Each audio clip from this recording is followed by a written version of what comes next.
नमस्कार मेरे प्यारे साथियों, एजुकेशन एक्सप्रेस में एक और बार आप सभी का स्वागत करता हूं। दोस्तों, कैसे हैं आप सब लोग? उम्मीद करता हूं आप सब मस्त होंगे। दोस्तों, आज की वीडियो में हम बात करने वाले हैं भारतीय राजनीति के एक महत्वपूर्ण टॉपिक जिसके संबंधित बहुत सारे प्रश्न बार बार परीक्षा में पूछे जाते हैं। मैं बात कर रहा हूँ संसद के बारे में।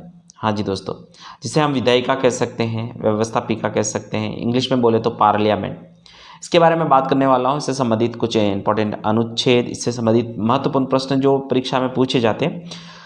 दोस्तों, मैं आपको बता दूं कि संसद से संबंधित मैं 3 वीडियो बना रहा हूं बैक टू बैक। और पहले भाग में अपन बात करेंगे संसद की परिभाषा, और उसके बाद हम लोकसभा में बात करेंगे, उसके बाद राज्यसभा पर, और उसके बाद एक राष्ट्रपति पर हम वीडियो बनाएंगे। इस प्रकार से हमारा संसद पूरा खत्म हो जाएगा। ठीक है, तो आज की इस वीडियो में बात करने वाले हैं संसद और उसके बाद लोकसभा में।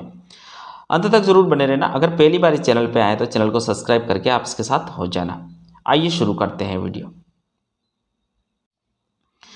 दोस्तों, संसद की अगर हम बात करें तो आमतौर पर जो संघीय विधानमंडल है उसी को हम विधायिका कह सकते हैं, व्यवस्थापिका कह सकते हैं, और साथ में इसे संसद भी कह सकते हैं। संसद अगर आप बोलते हैं तो अंग्रेजी में आपने पार्लियामेंट शब्द सुन रखा है, और ये पार्लियामेंट जो है उसी को हम संसद कहते हैं। भारतीय संविधान के अनुच्छेद 79 में ये प्रावधान कर रखा है कि संघ के लिए एक संसद होगी जो राष्ट्रपति, राज्यसभा और लोकसभा से मिलकर बनेगी। ठीक है दोस्तों, तो इसमें आपको संगठन भी पता चला कि भाई संगठन में कौन कौन है। तो राज्यसभा है, लोकसभा है और राष्ट्रपति। परीक्षा में बार बार प्रश्न पूछा जाता है कि जैसे कि ये छोटे जो एग्जाम्स रहते हैं उसमें बार बार पूछ लिया जाता है कि संसद का निर्माण किन किन से मिलकर बनता है। तो आपको याद रखना, लोकसभा, राज्यसभा और राष्ट्रपति का होना भी बहुत ज़्यादा ज़रूरी है। ठीक है दोस्तों, अब आप जब जैसे कि 79 में आ जाता है, लेकिन राष्ट्रपति के अनुच्छेद तो 52 से शुरू होते हैं। ऐसे करके आप इसको अलग नहीं कर सकते। संसद का निर्माण के लिए राज्यसभा, लोकसभा और राष्ट्रपति का होना बहुत ज़्यादा ज़रूरी है। ठीक है, आगे बढ़ते हैं अपन।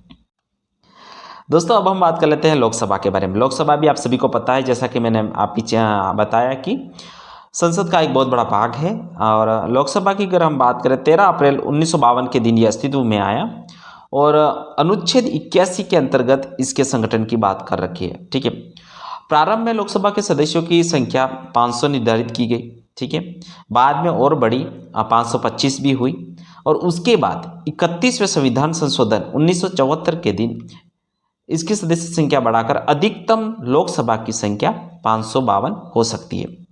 तो वर्तमान में जो अधिकतम संख्या लोकसभा की कितनी हो सकती है, परीक्षा में पूछा जाए तो 552 अधिकतम संख्या हो सकती है। ठीक है, 552 में से जैसे कि दोस्तों 530 सदस्य तो राज्यों से, सभी राज्य, जैसे कि अभी अपने भारत में जितने भी राज्य हैं उन सभी राज्यों से मिलाकर 530 सदस्य आएंगे। जितने भी केंद्र शासित प्रदेश हैं उनसे लोकसभा के लिए 20 सदस्य आएंगे, और जो 2 सदस्य बच जाते हैं वो आंग्ल भारतीय थे। ठीक है, तो ये कब बढ़ाया? 31वां संविधान संशोधन। ठीक है, उसके बाद दोस्तों आगे हम बात करें तो वर्तमान में कितने सदस्य हैं भाई लोकसभा के? तो वर्तमान में हमारे 545 सदस्य हैं। ठीक है, ये आंकड़ा याद रखना, 545 वर्तमान में है। अधिकतम कितने हो सकते हैं? 552। अभी वर्तमान में 545 है। 545 में से आपको पता है 530 तो के राज्यों से हैं, 13 सदस्य जो हैं वो केंद्र शासित प्रदेशों से हैं, और 2 सदस्य आंग्ल भारतीय। दोस्तों, यहाँ पर मैं आपको एक बहुत इंपॉर्टेंट बात बताने वाला हूँ कि 2019 में 126वां संविधान संशोधन हुआ, जिसके अंतर्गत लोकसभा और राज्य विधानसभाओं में जो ये 2 सदस्य अपन एंग्लो इंडियन मनोनीत करते थे, इस अधिकार को समाप्त कर दिया गया। ठीक है, ये जो 2 सदस्य हैं अब आरक्षित सदस्यों के अंतर्गत या निर्वाचित सदस्यों के अंतर्गत तब्दील कर दिए। मतलब मेरा कहने का मतलब निर्वाचित सदस्यों में तब्दील कर दिए। इस प्रकार से वर्तमान लोकसभा में 545 सदस्य हैं और अधिकतम 552 हो सकते हैं। दोस्तों, संसद में लोकसभा सीटों की अगर हम बात कर रहे हैं तो लोकसभा सीटों के अंतर्गत भी एससी और एसटी को आरक्षण दिया गया है, और एससी और एसटी का आरक्षण इसके अनुच्छेद 330 के तहत दिया गया है। जिसके अंतर्गत हम बात करें तो अनुसूचित जाति एससी के लिए 84 सीटें मतलब आरक्षित हैं लोकसभा में, और अनुसूचित जनजाति जिसे हम एसटी कहते हैं उनके लिए 47 सीटें आरक्षित है। ठीक है, प्रारंभ में ये 10 वर्षों के लिए दिया गया था, लेकिन वर्तमान में जो 2019 का जो 126वां संविधान संशोधन हुआ उसके तहत 25 जनवरी 2030 तक इसको बढ़ा दिया गया। तब तक कोई परिवर्तन नहीं किया जाएगा। दोस्तों, लोकसभा के सदस्यों की जो योग्यता है उसके बारे में हम बात कर लेते हैं। अनुच्छेद 84 इससे संबंधित है और योग्यता आपने लगभग सब पढ़ रखी है। आप सबको पता है वह भारत का नागरिक होना चाहिए, ये आपको पता है। वह दिवालिया नहीं होना चाहिए, वह किसी लाभ के पद पर काम नहीं करना चाहिए। लेकिन लोकसभा सदस्य बनने के लिए आपको 25 वर्ष की आयु पूर्ण किया हुआ होना चाहिए। अगर हम इसी बात को राज्यसभा में पढ़ेंगे तो वहाँ पर 30 वर्ष हो जाएगी ये बात, ठीक है। लेकिन अभी हम लोकसभा के बारे में पढ़ रहे हैं और राज्यसभा के लिए अलग से वीडियो आने वाला है, तो उसके लिए अपन अभी ध्यान नहीं दें। तो लोकसभा के सदस्यों की आयु 25 वर्ष होनी चाहिए, ठीक है। लेकिन एक बात बहुत इंपॉर्टेंट है, एक जो 31 जुलाई 1991 के दिन एक कानून पारित हुआ जिसके अंतर्गत निर्दलीय से अगर कोई व्यक्ति उम्मीदवार संसद के जो सदस्यों का चुनाव लड़ना चाहता है तो उसको 10 प्रस्तावक पेश करना बहुत ज़रूरी है, ठीक है। तो ये बात जरूर याद रखना, ये बहुत इंपॉर्टेंट है। 31 जुलाई 1991 के दिन का कानून पारित हुआ, कोई निर्दलीय उम्मीदवार जो चुनाव लड़ना चाहता है उसको 10 प्रस्तावक पेश करना बहुत ज़्यादा ज़रूरी है, ठीक है।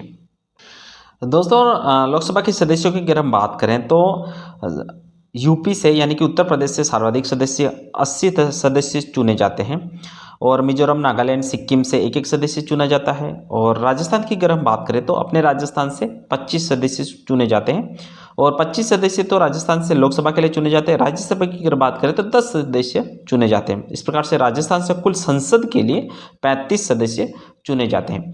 साथ ही अगर हम बात करें केंद्र शासित प्रदेशों की तो केंद्र शासित प्रदेशों में दोस्तों सबसे ज़्यादा सर्वाधिक दिल्ली से सदस्य चुने जाते हैं और वो भी 7 होते हैं, ठीक है, जिनकी संख्या 7 है, ठीक है दोस्तों।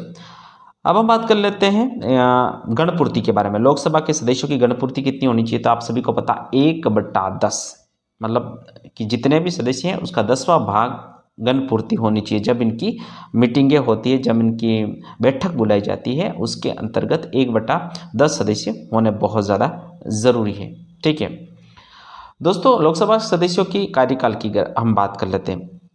दोस्तों, लोकसभा के सदस्यों के कार्यकाल की बात कर लेते हैं और लोकसभा के सदस्यों का कार्यकाल आप सभी को पता है 5 वर्ष का होता है। अब ये 5 वर्ष कब से होगा? 5 वर्ष प्रथम बैठक से 5 वर्ष तक का होता है। तो ये लाइन याद रखना कि लोकसभा के सदस्यों की जो कार्यकाल है प्रथम बैठक से 5 वर्ष तक का होता है। आपको बता दूं कि 42वां संविधान संशोधन इंदिरा गांधी के समय कब हुआ था? 1976 में। और तब क्या हुआ कि लोकसभा के सदस्यों का कार्यकाल बढ़ाकर 5 वर्ष से बढ़ाकर 6 वर्ष कर दिया गया था। ये बहुत इंपॉर्टेंट बात मैं आपको बता रहा हूँ, याद रखना। 42वां संविधान संशोधन 1976 के तहत इंदिरा गांधी जी के समय लोकसभा के सदस्यों का कार्यकाल 5 वर्ष से 6 वर्ष कर दिया। लेकिन जस्ट 2 साल बाद यानी कि 44वां संविधान संशोधन 1978 में पुनः इसे 5 वर्ष का कर दिया। तो वर्तमान में लोकसभा के कार्यकाल का जो कार्यकाल रहता है वो 5 वर्ष का ही होता है। ये बातें आपको बहुत इंपॉर्टेंट है, आपको याद रखने की ज़रूरत है, ठीक है दोस्तों। अब हम बात कर लेते हैं कि लोकसभा के सदस्यों के शपथ ग्रहण और त्यागपत्र किसे सौंपते हैं, ठीक है। तो दोस्तों, मैं आपको बता दूं कि लोकसभा के सदस्य राष्ट्रपति, उपराष्ट्रपति या इनके द्वारा कोई नियुक्त व्यक्ति के समक्ष इनको शपथ लेनी पड़ती है। और जो लोकसभा का अध्यक्ष होता है वो उपाध्यक्ष को अपना त्यागपत्र देता है और जो उपाध्यक्ष होता है वो इनको अध्यक्ष को अपना त्यागपत्र सौंपता है, ठीक है दोस्तों। और प्रथम अध्यक्ष का नाम आपको बता देता हूँ। भारत के प्रथम लोकसभा अध्यक्ष का नाम गणेश वासुदेव मावलंकर थे और उपाध्यक्ष अनंत शयनम अयंगर थे, ठीक है। तो ये 2 नाम भी आपको याद रखना है कि अध्यक्ष कौन था? गणेश वासुदेव मावलंकर जी थे और उपाध्यक्ष कौन थे? अनंत शयनम अयंगर इनके प्रथम उपाध्यक्ष थे, ठीक है दोस्तों। तो ये सारी जानकारी दोस्तों लोकसभा से संबंधित थी। नेक्स्ट वीडियो में अपन राज्यसभा के संबंधित सारी जानकारी लेके आएंगे। उम्मीद करता हूँ ये वीडियो आपको इन्फॉर्मेटिव लगा होगा। बिल्कुल इसी प्रकार की क्लासों के लिए ये फैक्ट्स वाली क्लास है। इसमें आपको ये आंकड़े थोड़े याद करने पड़ेंगे, कुछ बातें याद करने वाली है। लेकिन ये जो चीज़ें मैंने बताई है ये बहुत इंपॉर्टेंट, बार बार परीक्षा में पूछे जाने वाली चीज़ें हैं। तो इसे ज़रूर याद कर लें। अगर आप लिख नहीं सकते, नोट नहीं बना सकते, तो स्क्रीनशॉट ले लीजिए और उसके बाद आपके स्क्रीन पर जो चीज़ें मैंने सारी बताई वो आई होगी, तो इन चीज़ों का स्क्रीनशॉट लेकर भी आप रख सकते हैं, नोट्स बना सकते हैं। ये शॉर्ट नोट के लिए बहुत ज़्यादा इंपॉर्टेंट है, ठीक है। इसी प्रकार की वीडियो के लिए आप चैनल को सब्सक्राइब करें, इसके साथ हो जाइए और मिलते हैं एक नई वीडियो में। तब तक के लिए शुक्रिया। जय हिंद, जय भारत।